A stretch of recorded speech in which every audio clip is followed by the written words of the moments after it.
오늘 주시는 말씀 시편 14편입니다.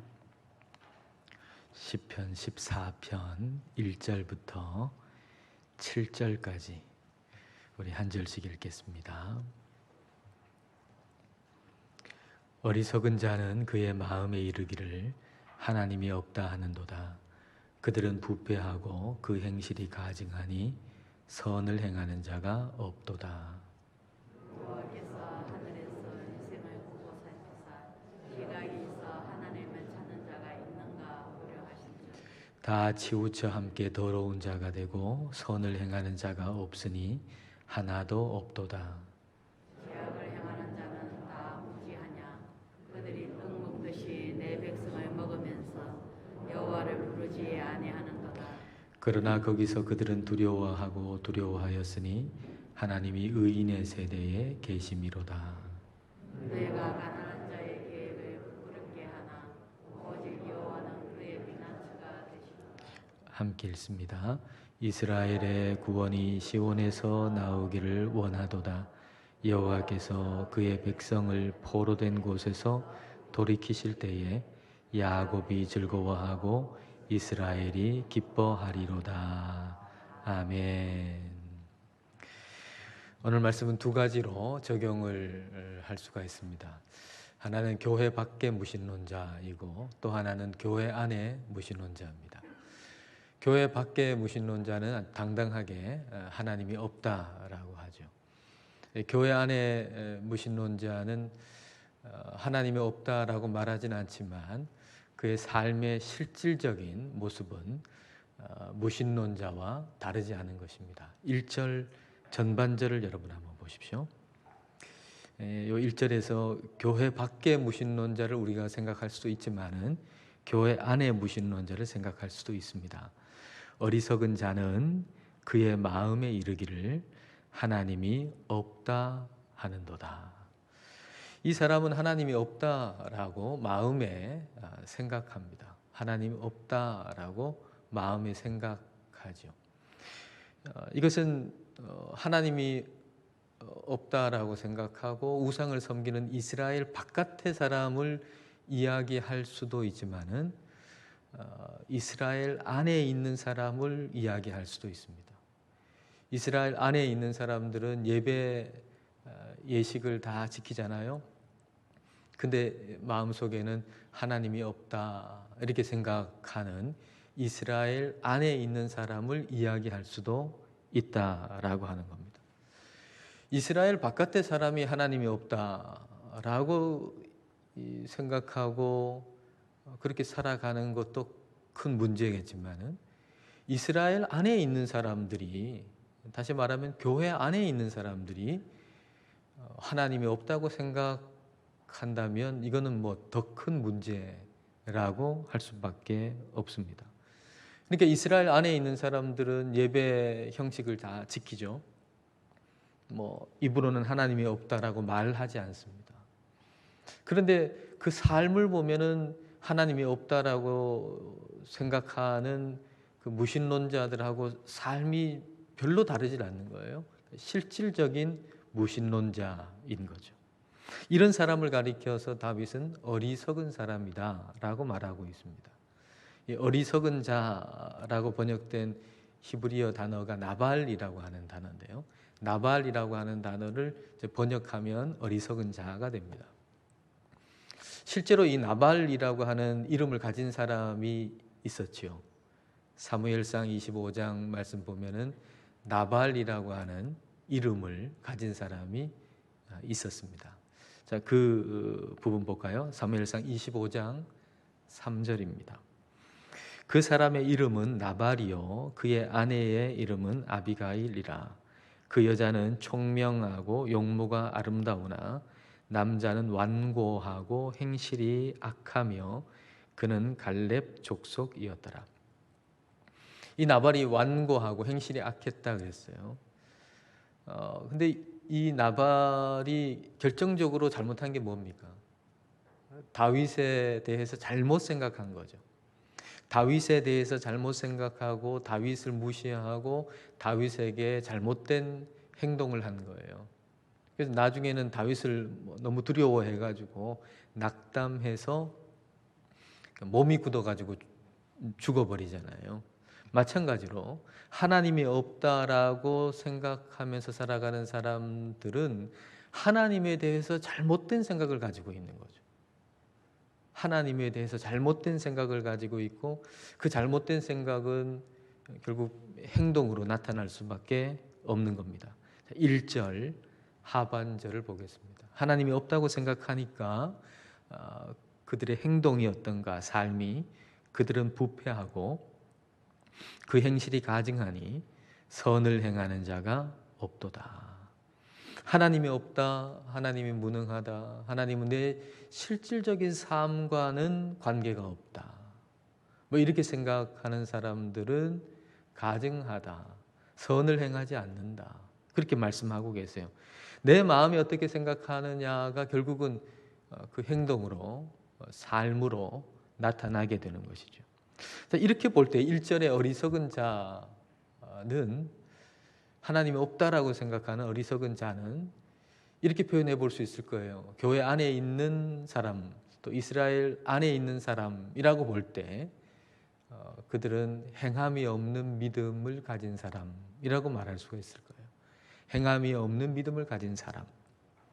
성경은 행함이 없는 믿음은 헛것이다 그랬거든요. 믿음이라고 하는 명칭을 붙이긴 했지만은 그게 헛것이다 라고 말씀하고 계세요.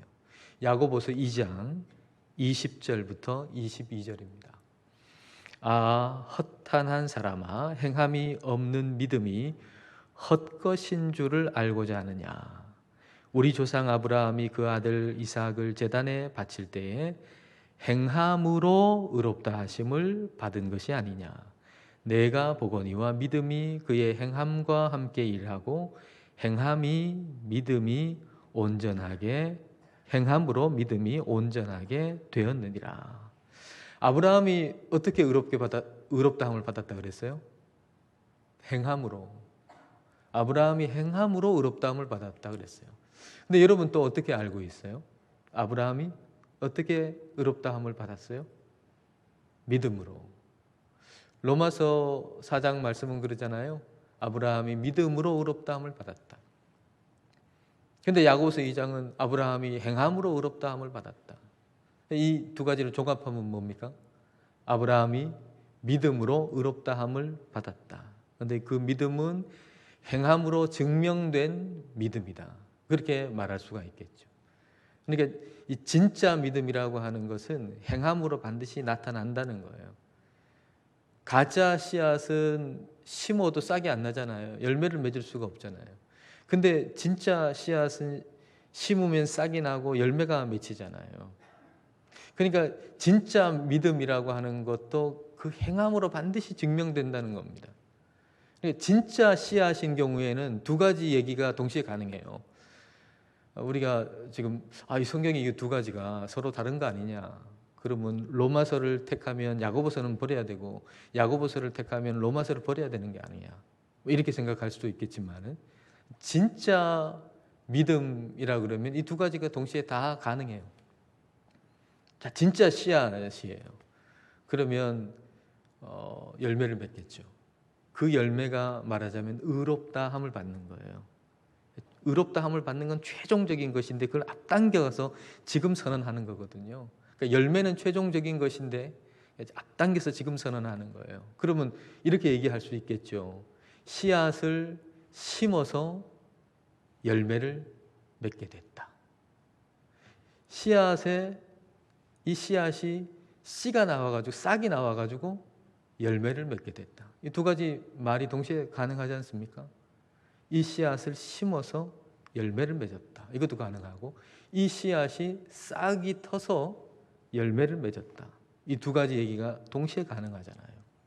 그러니까 우리의 믿음이 진짜라고 할 때 이 로마서의 말씀과 야고보서의 말씀이 동시에 가능한 거예요.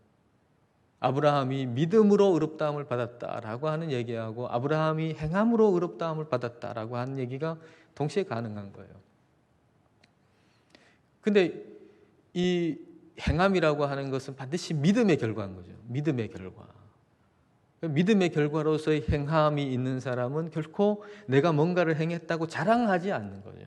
이게 진짜 믿음의 특징이죠. 진짜 믿음은 반드시 행함으로 나타나는데 그 행함이 나타날 때 그 행함을 자기가 행했다고 자랑하지 않는 게 이게 진짜 믿음의 모습이죠. 하나님이 어떤 사람을 찾는가? 이런 사람을 찾는 거예요. 진짜 믿음을 가진 사람. 진짜 믿음을 가져서 행함으로 나타나는데 그 행함을 자기가 한 것으로 자랑하지 않고 은혜로 믿음으로 한 것이라고 하나님께 영광을 올려드리는 그런 사람을 찾는 거죠. 2절과 3절을 여러분 보십시오. 여호와께서 하늘에서 인생을 굽어 살피사 지각이 있어 하나님을 찾는 자가 있는가 보려 하신즉 다 치우쳐 함께 더러운 자가 되고 선을 행하는 자가 없으니 하나도 없도다. 하나님을 찾는 자가 있는가 찾아보니까 없대요. 선을 행하는 사람이 한 사람도 없대요. 근데 이게 이스라엘 바깥에서 그렇다라고 하면 이스라엘 안에서는 충분히 찾을 수 있잖아요. 근데 그런 얘기가 아니잖아요. 이스라엘 안에도 찾아보니까 없다는 거 아니겠습니까?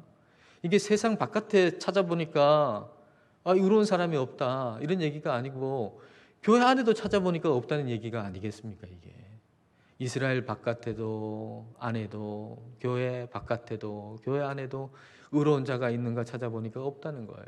선을 행하는 자가 하나도 없다는 거예요. 이 말씀을 통해서 교회 안에 있는 우리한테 뭘 가르쳐 주시는 거죠? 교회 바깥에만 얘기하는 것이면은 야 우리는 훨씬 낫다 뭐 이렇게 할 텐데 이게 교회 안과 밖을 다 살펴보니까 없다. 그러면 교회 공동체 안에 있는 우리에게 이 말씀을 통해서 성령님이 주시는 메시지는 뭐겠냐 하는 거예요. 바울이 이 구절을 로마서에서 그대로 인용해서 말씀하시잖아요. 오늘 시편 14편 말씀을 로마서에서 그대로 인용해서 말씀하시는데 로마서 3장 10절부터 12절입니다. 기록된 바 의인은 없나니 하나도 없으며 깨닫는 자도 없고 하나님을 찾는 자도 없고 다 치우쳐 함께 무익하게 되고 선을 행하는 자는 없나니 하나도 없도다. 성령님께서 바울을 통해서 로마서에서 이 시편 14편을 가지고 말씀을 하시는 거예요. 근데 성령님이 그렇게 시편 14편을 통해서 말씀하시고자 하는 것은 무엇인가라고 하는 거죠. 지금 로마서 3장 10절부터 12절을 읽었는데 바로 10절 전에 9절을 읽어야 이제 그 의미를 알 수 있어요. 로마서 3장 9절을 한번 보겠습니다. 그러면 어떠하냐? 우리는 유대인이죠. 유대인인 우리는 더 나으냐? 결코 아니라 유대인이나 헬라인이나 다 죄 아래에 있다고 우리가 이미 선언하였느니라. 우리는 더 나으냐? 아니다. 우리는 지금 유대인이니까 하나님을 알고 저 헬라인은 하나님 모른다. 그러니까 우리는 더 나은 거 아니냐? 아니다. 우리가 더 낫지 않다. 우리는 예배당에 있고 예배 드리고 그러니까 이 세상 사람들보다 더 나은 게 아니냐? 아니다.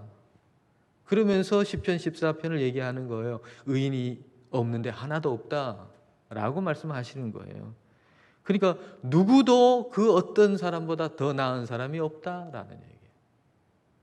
그 누구도 여기 있는 뭐 그 누구도 어떤 다른 사람보다 더 나은 사람은 없다라는 얘기예요. 성령님께서 이걸 통해서 우리에게 가르쳐 주시는 거 우리가 꼭 기억할 게 있는데 우리가 하나님을 믿고 하나님을 예배하는 자리에 있는 것이 결코 우리가 더 낫기 때문이 아니라고 하는 사실을 잊어버리면 안 된다는 거예요. 우리는 그런 착각 간혹 하잖아요. 우리가 지금 이렇게 예배를 드리고 하나님을 잘 믿으니까 우리는 예수님을 안 믿는 사람보다 더 낫다고 좀 우월감을 가지고서 살 때가 있단 말이에요. 그런 생각이. 근데 아니라는 거예요. 우리가 더 낫기 때문에 지금 이 자리에 있고 더 낫기 때문에 하나님의 자녀가 됐고 그게 결코 아니다라고 말씀해 주시고 계신 거예요. 우리가 하나님의 백성으로 오늘을 살고 그리고 하나님을 예배하는 이 자리에 있을 수 있는 것은 우리의 의로운 행위로 말미암음이 아니고 우리 하나님께서 우리에게 베푸신 은혜로 말미암은 것이다 라고 하는 걸 잊어서는 안 된다는 겁니다. 믿음이 행함으로 나타나야 되지만 그 행함은 믿음의 결과인 거예요. 내가 뭔가 잘해서 행한 게 아니라 하나님이 은혜로 선물로 주신 믿음의 결과로 행함이 나타나는 거예요. 그러니까 그 행함은 우리가 조금도 자랑할 수 있는 게 아닌 거죠. 그러니까 우리가 나 자신의 의로운 행위에 초점을 맞추게 되면 그 믿음은 가짜 믿음이 되는 거예요. 믿음은 반드시 행함으로 나타나야 돼요. 진짜 믿음은. 근데 이 행함은 이 믿음으로부터 나온 것이기 때문에, 선물로 주신 믿음으로부터 나온 것이 이 행함이기 때문에 이 행함으로 말미암아서 우리가 자랑할 게 조금도 없다는 거예요. 그리고 내가 이런 것을 행했다라고 의로운 행위에 초점을 맞추는 순간 그 믿음은 가짜 믿음이 되고 결국 우리는 하나님이 보시기에 그렇게 선하지 않아요. 그 의로운 행위까지도 우리는 회개해야만 하는 항목이 될 수밖에 없는 거예요. 내가 스스로 자랑스럽게 생각하는 의로운 행위가 오히려 하나님 보시기에는 회개해야 할 일이라고 하는 것이죠. 의로운 행위에 초점을 맞춘 믿음은 진짜 믿음이 아니에요. 그런 믿음은 아주 금방 무너질 수밖에 없어요. 어려운 일이 생기면 금방 무너져요. 어떤 식으로 무너지냐 하면은, 하나님, 내가 이렇게 열심히 신앙생활 했는데 왜 나한테 이런 어려움 주세요? 이렇게 무너지는 거예요. 그동안 내가 열심히 신앙생활을 했고 뭔가 행동을 했기 때문에 하나님이 나한테 순탄한 길을 주신다 이렇게 생각하고 산다 그러면 어려움이 갑자기 닥쳐봐요. 그럼 마음속에, 하나님, 내가 이렇게 열심히 신앙생활 했는데 나한테 왜 이렇게 어려운 일이 생기는 겁니까? 그렇게 하지 않겠어요? 그 믿음이라고 하는 게 그냥 순식간에 무너지고 마는 거죠. 그러나 하나님의 은혜에 초점을 맞춘 사람은 어려움이 생겨도 지금까지 나를 은혜로 여기까지 이끌어 주신 하나님께서 이 또한, 이 어려운 일 또한 합력해서 선을 이루시고 하나님께서 은혜로 나에게 좋은 것을 주실 것이다 라고 하나님을 계속해서 신뢰하는 마음을 이어갈 수 있다는 것이죠. 우리가 하나님의 백성 되었기 때문에 어려움이 없어지는 거 아닙니다. 그거 우리는 분명히 생각해야 돼요. 우리가 하나님을 믿는 백성이 됐기 때문에 어려움이 없어지는 게 아니에요. 예전에 어렵다고 생각하는 건 없어지겠죠. 근데 새로운 어려움이 생겨요. 내가 진리를 따르기 때문에, 이전에는 진리를 안 따르기 때문에 생기는 문제였다면 이제는 진리를 따르기 때문에 생기는 문제가 생기는 거예요. 4절 말씀을 여러분 보십시오. 죄악을 행하는 자는 다 무지하냐? 그들이 떡 먹듯이 내 백성을 먹으면서 여호와를 부르지 아니하는도다. 마음에 하나님이 없다고 생각하는 사람, 진리를 따르지 않는 사람이 진리를 따르는 사람을 떡 먹듯이 그렇게 먹는다 그랬어요. 교회 안에 뭐 실질적인 무신론자든지 아니면 교회 바깥에 무신론자든지 진리를 따르지 않는 사람으로 말미암아서 진리를 따르는 사람은 고통을 당하게 돼요. 진리를 따르지 않는 것 그 자체로 인해서 진리를 따르는 사람들은 고통과 외로움을 당할 수밖에 없는 거죠. 이게 새로운 어려움이에요. 정말 진리를 따르는 사람, 이전에는 진리를 안 따르니까 그런 어려움이 없었는데 진짜 이제는 진리만을, 우리 주님만을 따르는 사람이 되면 이전에는 없었던 어려움, 외로움, 고통이 생길 수밖에 없는 거죠. 어떤 단편 영화에 학교 선생님이 이제 시험을 냈어요. 아이들한테 이제 뭐 더하기 빼기 이런 거 시험을 냈는데 2 더하기 2 시험 문제가 나온 거예요. 근데 이 아이가 그 답을 2 더하기 2는 22 이렇게 적은 겁니다. 그러니까 그 학생을 이제 불러가지고 시험 끝난 다음에 채점을 이제 틀렸다 하고 2 더하기 2는 4야 이렇게 가르쳐 줬어요. 그러니까 이 아이가 말이에요. 이거 받아들이지를 않는 거예요. 너무 당당하게 2 더하기 2는 22라고 쓸 수 있지 왜 4냐? 너무 당당한 거예요, 이 아이가. 그러니까 이 선생님이 그 부모님을 불렀어요. 그 부모님을 불러가지고 지금 아이가 2 더하기 2는 4라고 가르쳐 줬는데 22라고 해서 틀렸다고 했는데 애가 좀 그걸 받아들이지 않는다. 그랬더니 이제 부모님이 선생님한테 하는 얘기가, 아니 어떻게 선생님 당신 얘기만 맞고 다른 사람 얘기는 다 틀렸다고 할 수가 있냐, 막 그렇게 또 항의를 하는 거예요. 그래서 이제 이사회가 열렸어요. 학교에 이사회가 열렸어요. 이사회가 열려가지고 이 선생님에게 해고 통지를 합니다. 해고 통지를 하는데 그 이유는 정서적 아동학대. 그러니까 2 더하기 2가 4라고 하는 답이 어떻게 하나만 있을 수 있냐.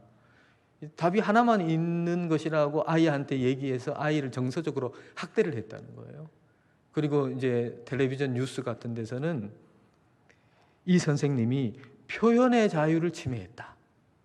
이렇게 뉴스 보도를 하는 거예요. 표현의 자유. 2 더하기 2를 22라고 표현할 수도 있지. 왜 꼭 4라고만 표현해야 되냐. 표현의 자유를 침해했다. 이렇게 한 거예요. 근데 이 선생님의 상황이 오늘날 진리를 따르는 사람이 처한 상황과 참 비슷하죠. 예수님만이 진리고 예수님만이 길이고 진리고 생명이고 예수님만이 우리가 구원을 얻는 길이다. 우리가 그렇게 믿고 우리가 그렇게 전하는데 세상이 어떻게 하냐. 아니 어떻게 그렇게 진리가 하나일 수밖에 없느냐. 왜 하나만 진리라 그러느냐. 아니 진리는 이것도 될 수도 있고 저것도 될 수도 있는 거지. 꼭 뭐 하나만 어떻게 예수 그리스도만 진리냐. 그렇게 거부하잖아요. 진리를 공격하잖아요. 근데 이렇게 진리를 공격하면서도 아이러니한 게 하나 있어요.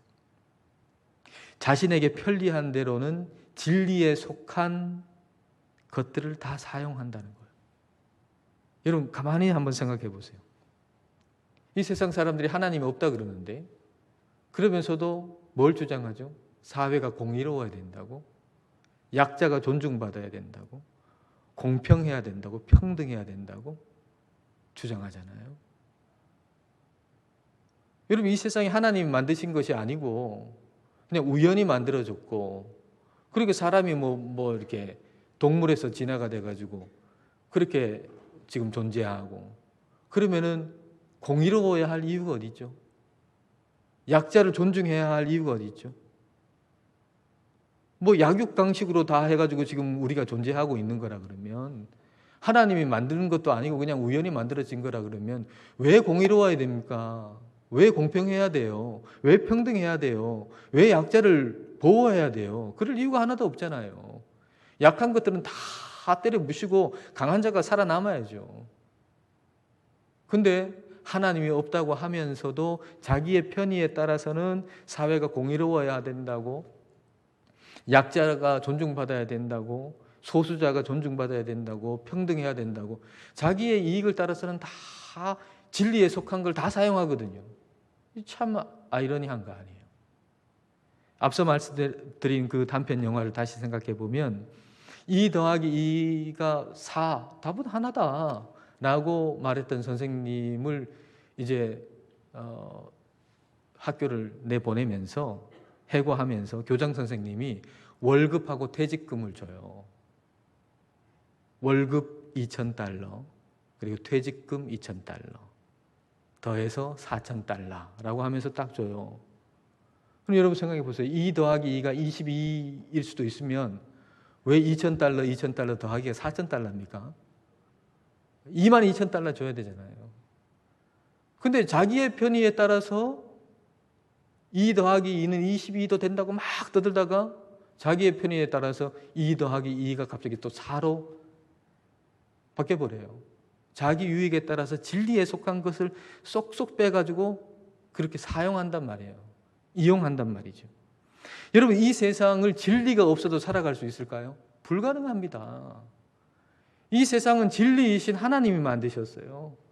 그러니까 이 세상은 진리 없이는 살아갈 수가 없어요. 불가능해요. 그러니까 하나님이 없다고 하는 사람도 진리에 속한 것을 쏙쏙 빼가지고 사용해야만 가능한 일이거든요. 사는 게. 그러니까 그걸 쏙쏙 빼서 쓰는 거예요. 그거 없이는, 진리 없이는 이 세상 살아갈 수가 없습니다. 그러니까 진리를 따르는 사람이 있고 진리를 이용하는 사람이 있지 진리 없이 살아가는 사람은 없어요. 그런데 하나님은 누구 편에 계신가? 진리를 따르는 사람 편에 있지 진리를 이용하는 사람 편에 있는 것이 아니에요. 자, 5절과 6절을 여러분 보십시오. 그러나 거기서 그들은 두려워하고 두려워하였으니 하나님이 의인의 세대에 계심이로다. 하나님은 의인의 편이다 그런 얘기거든요. 하나님은 의인의 편이기 때문에 진리를 따르는 사람의 편이기 때문에 진리를 이용하는 사람 반드시 두렵고 두려움에 빠질 수밖에 없다는 얘기입니다. 6절 너희가 가난한 자의 계획을 부끄럽게 하나 오직 여호와는 그의 피난처가 되시도다. 가난한 자는 의인 앞에 의인이란 말을 조금 바꿔서 표현한 표현이라고 보여져요. 이 의인 또 가난한 자는 하나님을 완전하게 의지하는 사람이에요. 하나님을 완전히 의지하는 사람. 악한 자는 주님을 의지하는 사람의 계획을 무너뜨리려고 그래요.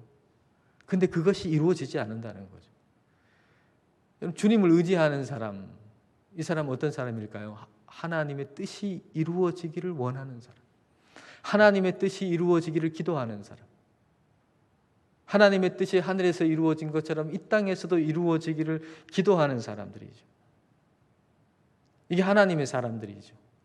이게 진리를 따르는 사람들이죠. 진리를 따르는 사람들은 하나님의 뜻이 이루어지기를 기도하고 원하면서 살아가는데 악한 자는 진리를 이용하는 사람들은 그 뜻이 자기의 뜻을 막 이루려고 하는 거예요. 근데 그 악한 자의 뜻은 결코 이루어지지 않는다는 겁니다. 악한 자의 뜻은 결코 이루어지지 않는다. 이사야서 8장 10절 말씀을 보겠습니다. 자, 같이 한번 읽겠습니다. 너희는 함께 계획하라. 그러나 끝내 이루지 못하리라. 말을 해보아라. 끝내 시행되지 못하리라. 이는 하나님이 우리와 함께 계심이니라. 악한 자들한테 얘기하는 거예요. 너희가 계획을 세워봐라. 끝내 이루어지지 않는다. 너희가 서로 말을 해가지고 뭘 해봐라. 끝내 시행이 안 된다. 왜냐하면 하나님이 우리와 함께 하시기 때문이다. 하나님이 우리와 함께 하시기 때문에 악한 자의 계획은 절대로 이루어지지 않는다. 이 말이에요. 여러분, 삶 가운데 악한 자들로 인해서 어려움 가운데 처해 있다면 이사야서 8장 10절 말씀 꼭 여러분 기억하세요. 이사야 줄이면 사라 그러는 사라고 적잖아요. 이사야 8장 10절 4810 기억하십시오. 마치 비밀번호 외우듯이. 여러분 집에 가면은 집에 요즘에는 도어락 있어가지고 비밀번호 누르고 들어가잖아요. 근데 비밀번호 모르면 내 집인데도 못 들어가요. 하나님이 우리에게 주신 집은 뭐죠? 어떤 집이죠? 담대함의 집, 평안의 집, 승리의 집. 하나님 우리에게 주신 집이에요. 근데 비밀번호 몰라가지고 바깥 어두운 데 처한 사람들이 있어요. 비밀번호만 딱 누르면 그 안에 들어가는데 비밀번호 몰라가지고 그냥 바깥에 그 두려움 가운데, 염려 가운데 그냥 그 염려와 두려움 가운데 오들오들 떨고 있는 사람들이 있단 말이에요. 그러지 말고 비밀번호 탁 누르고 들어가요. 비밀번호가 뭐라고요? 4810. 4810이 뭡니까? 네. 하나님이 나와 함께 하시기 때문에 악한 자의 뜻은 이루어지지 않는다. 악한 자들이 아무리 우리를 괴롭히고 우리를 넘어뜨리려고 해도 하나님이 우리와 함께 하시기 때문에 악한 자의 계획은 이루어지지 않는다. 4810 딱 비밀번호 누르고 어디 안으로 들어가야 돼요? 승리의 집 안으로, 담대함의 집 안으로, 평안의 집 안으로 들어가야 되는 거예요. 하나님께서 우리와 함께 하시고 하나님이 우리를 구원하신다고요. 하나님이 우리를 도와주신다고요. 자, 7절 말씀을 여러분 보십시오. 이스라엘의 구원이 시온에서 하나님에게서라는 의미죠. 시온에서 하나님에게서 나오기를 원하도다. 여호와께서 그의 백성을 포로된 곳에서, 포로라고 하는 거 운명이라고 번역을 할 수도 있거든요. 그러니까 그의 백성을 포로된 것에서 그 운명을 돌이키실 때에 야곱이 즐거워하고 이스라엘이 기뻐하리로다. 하나님께서 하나님의 백성들과 함께 하신다는 거예요. 그리고 하나님의 백성들을 구원하세요. 운명을 바꾸어 주세요. 그래서 슬퍼하는 백성들이 기뻐하게 될 것이라는 거예요. 여러분, 하나님은 저와 여러분과 함께 하세요. 하나님 우리와 함께 하세요. 그 하나님은 전능하신 분이세요. 선하신 분이세요. 그래서 우리에게 가장 좋은 것을 주시는 분이에요. 여러분, 하나님께서 우리에게 가장 좋은 것을 주시는 분이에요. 그분이 우리와 함께 하세요. 그러므로 악한 것의 계획은, 악한 자의 계획은 결코 우리에게 이루어지지 않는다는 거예요. 그걸 우리가 믿고 확신하면서 이 시간 함께 찬양하시겠습니다.